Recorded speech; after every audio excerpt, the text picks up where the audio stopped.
as a new member, one of the things you hear a lot is that I have an election certificate, same as everybody else.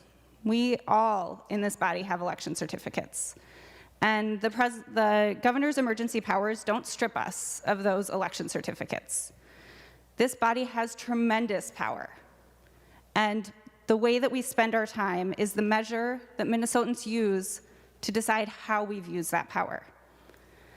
I'm hearing about people worried about the end of the eviction moratorium and what that will look like for families and for landlords just weeks until we get federal money that will help bring those families and those landlords whole. If we end emergency powers now before we have received that money, before the good bipartisan work that we are doing in the Housing Committee can actually come to create that off-ramp that is necessary to keep families safe and to protect the landlords that help house our families all across the state of Minnesota, we will have done a disservice to those families. We are doing good work together, and we need the time to finish that work. It takes time to get all of the people at the table to figure out the complicated off-ramp to end the eviction moratorium. And if we do that too quickly, we risk putting Minnesotans out on the street, we risk spikes in COVID, and we risk landlords not having the money that they need to continue to house Minnesotans. We all have election certificates. We can choose to use them.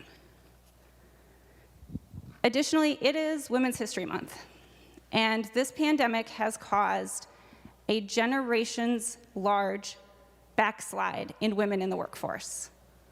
This is a huge challenge that we are going to have to face together.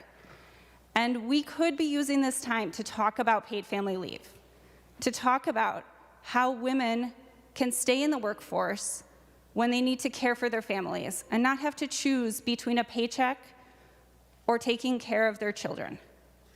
This is a thing that should be moving through committee, Mr. President, but isn't.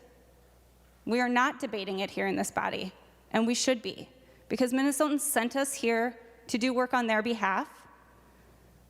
And I believe in many ways we are doing that.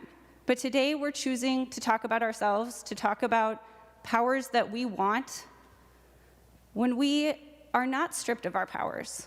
Every day we have the choice in how we use our election certificates, and I encourage us as a body to vote no on this and to get back to the important work of caring for Minnesotans.